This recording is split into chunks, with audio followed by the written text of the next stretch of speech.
Hi, welcome to today's YouTube video. My name's Caroline, if you've never watched my channel before. It's been a while since I last posted, but I'd like to get into videoing my art process again and also the creative bits I get up to. So for today's video, I thought it'd be fun to show you my pet portrait painting process. So the piece I'm doing in this video is of a dog called Broly. Unfortunately, it is a memorial piece. This was the sketch I created for it. I draw all my sketches on my iPad for my pet portrait commissions, and then I transfer them using a Lightbox. With the sketch as well, you can see I kind of practice where I wanted to put my signature, because sometimes that's the hardest decision. You don't want to mess up the piece by your signature.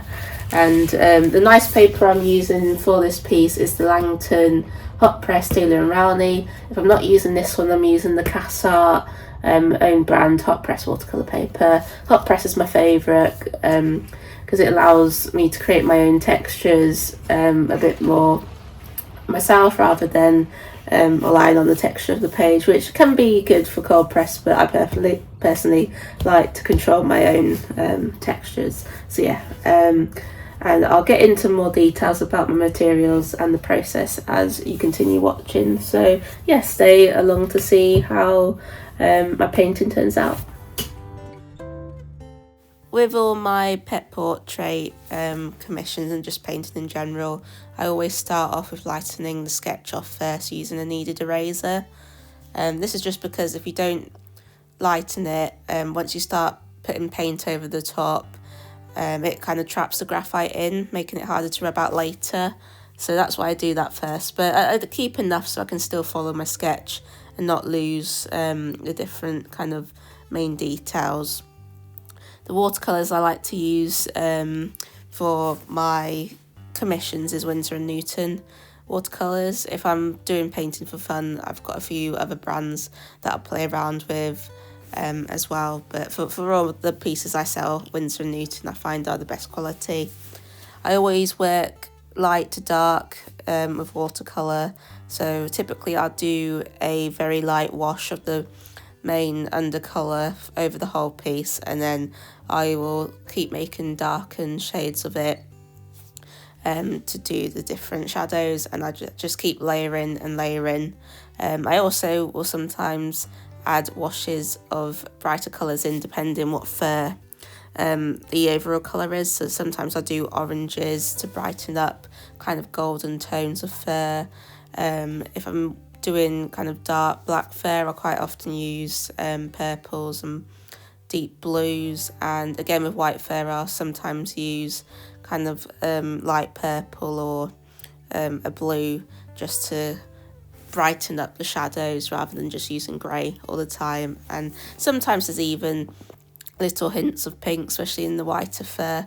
So yeah, I just base it off the reference and try and add a bit of brightness in to make it more interesting. And when you use other colours apart from kind of black and white to darken and lighten, it can just make the colours more vibrant overall. So that's something I've been enjoying looking into exploring more. But I know I finish my watercolour process once I find I can't deepen the shadows any further, so that's when I know it's time to move on to doing coloured pencil. So for the pencils I mainly use Prismacolor ones, but I also have a few Polychromo Faber-Castell ones also. But both work really well. I kind of like the softer texture of Prismacolor overall, but the Polychromos are quite good for finer details because the graphite seems to be a bit harder. And when I move on to pencil, I always start doing the eyes and the nose first. I find once you've got the main features down, the rest of the piece can come together a lot easier because it's the main focal point, so that's what you want perfect. And then the fur, especially the fur and like the body, you can be a bit more suggestive with your marking. So I kind of keep all the detail on the face, and then I'm looser with everything else on the other areas of the piece. For kind of black and grey tonal areas such as the eyes and nose, I always start with a base of either a deep blue or purple, and then I build grey and black over the top of it. I just find that it kind of brightens up the black a bit more, and also makes it easier to create kind of tonal value. I will do a mixture of both, kind of drawing different fur lines directly, as you can see on screen now, where I'm just doing large strokes with the different shades. So I'll do that, and I'll layer different tones on top of each other, and then I also will just do general areas of shading as well. Normally I do those a bit lighter because I don't want you to see that so much. I want you to see the fur texture, but I'll do them as a base. And again, like I do with painting, sometimes I will use the brighter colours just to add more interesting tones into the area. So I kind of do like pencil glazing, if that makes sense.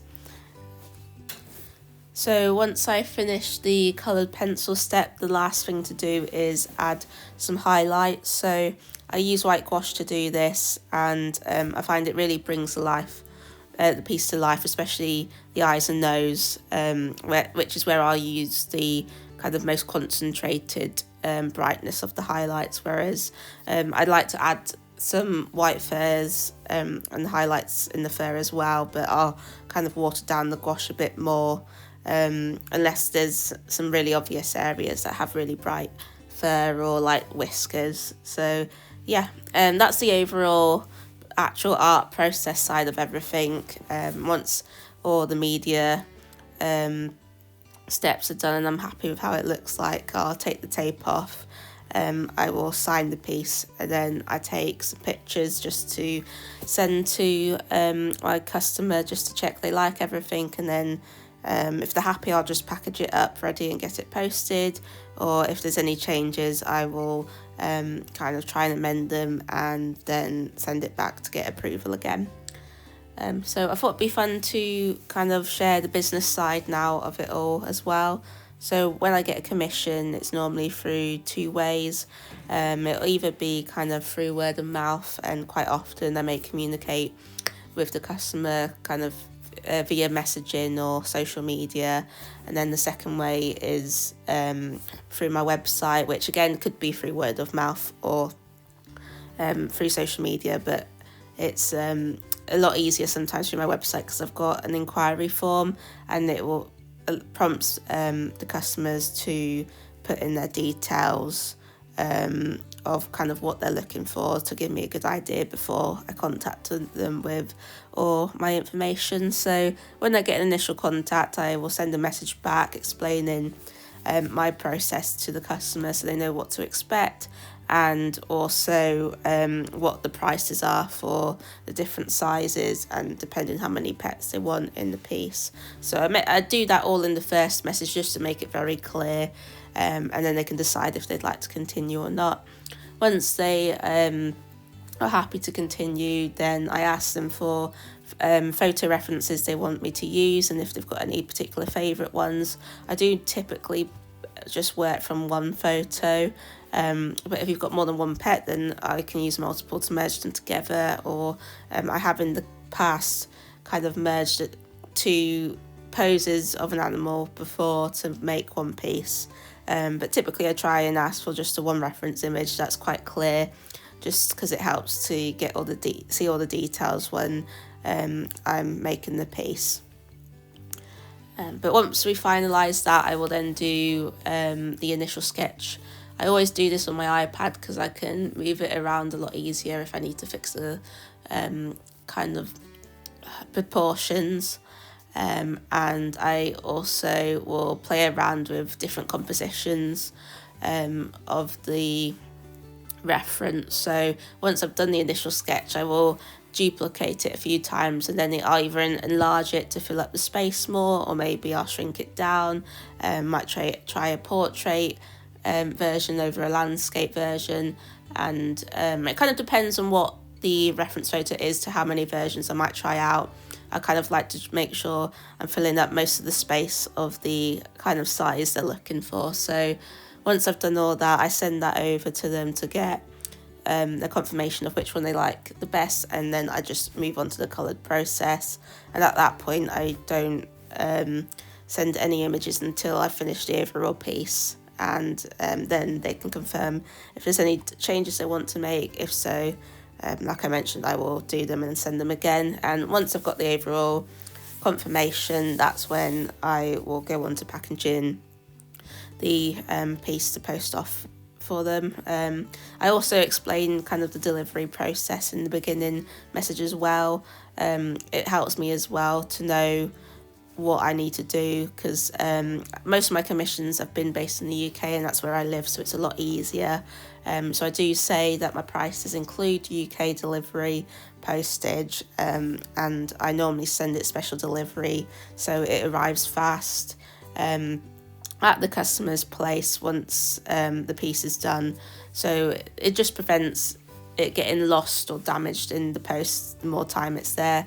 Whereas if it's someone commissioned me from outside the UK, then it will be a different process, because packaging can be a lot more expensive, and postage, and you probably want to look into being able to track it as well, because there's more of a chance it might get lost. So I've not done really as many pieces outside of the UK yet to fully go into that process, but I would like to, but at the moment I've just done the UK, so that's just what I've had experience with so far.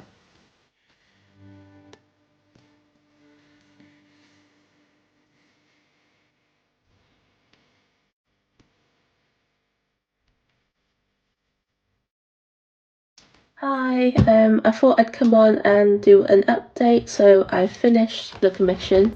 This is what it looks like. I'm really happy with how it's turned out. I think he looks very cute. So all that's left for me to do now is to package and post him off, and hopefully everyone likes it. So yeah, I'll show you me doing that now.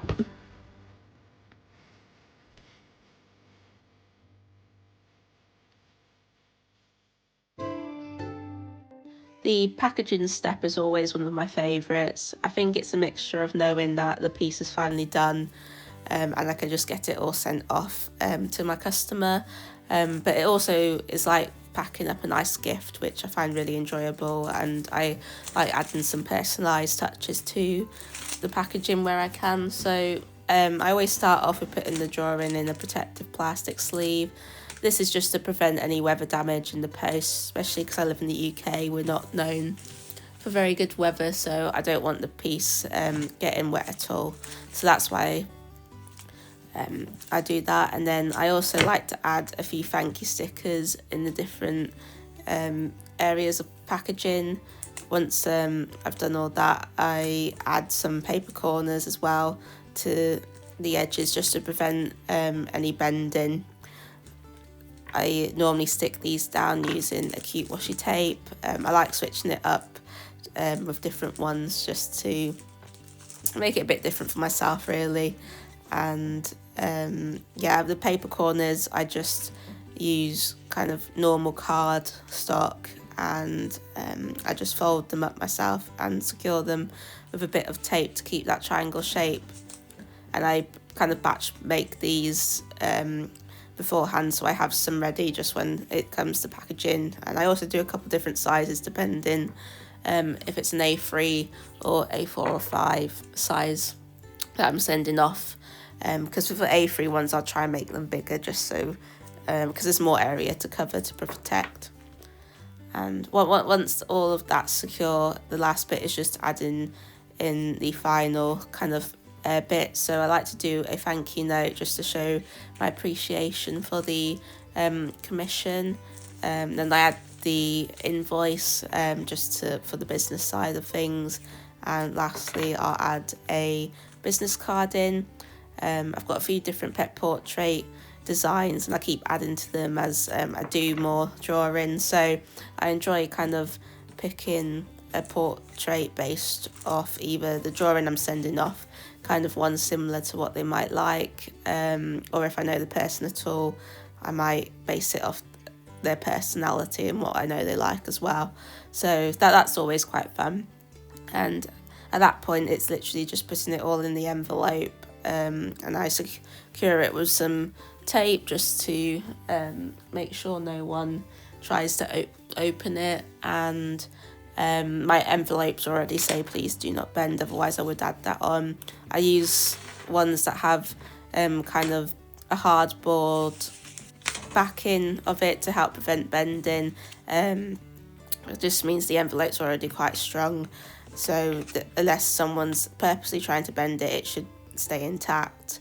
And I forgot to mention, I like using this dog washi tape for my portrait packaging as well, just because it's pet themed. I like that it matches the theme, whereas if I'm just sending off an order of just my products, like some stickers or prints, then I just use random washi tape. But yeah, I like this dog one. I've had it quite a while, so I'll be quite sad once I finally finish it, but it'll be an excuse to look for more pet themed tape. But yeah, that's it for the packaging process, and then I just take it to the post office and get it sent next day delivery if they're in the UK. And yeah, and I just want to say thank you for watching this video. I hope you enjoyed seeing the kind of behind the process of how my pet portrait commission process works. If you've got any questions, feel free to leave them in the comments. If you're interested in commission yourself, my website will be linked in the bio with examples of my work. And yeah, thank you for watching. I'll see you in the next one.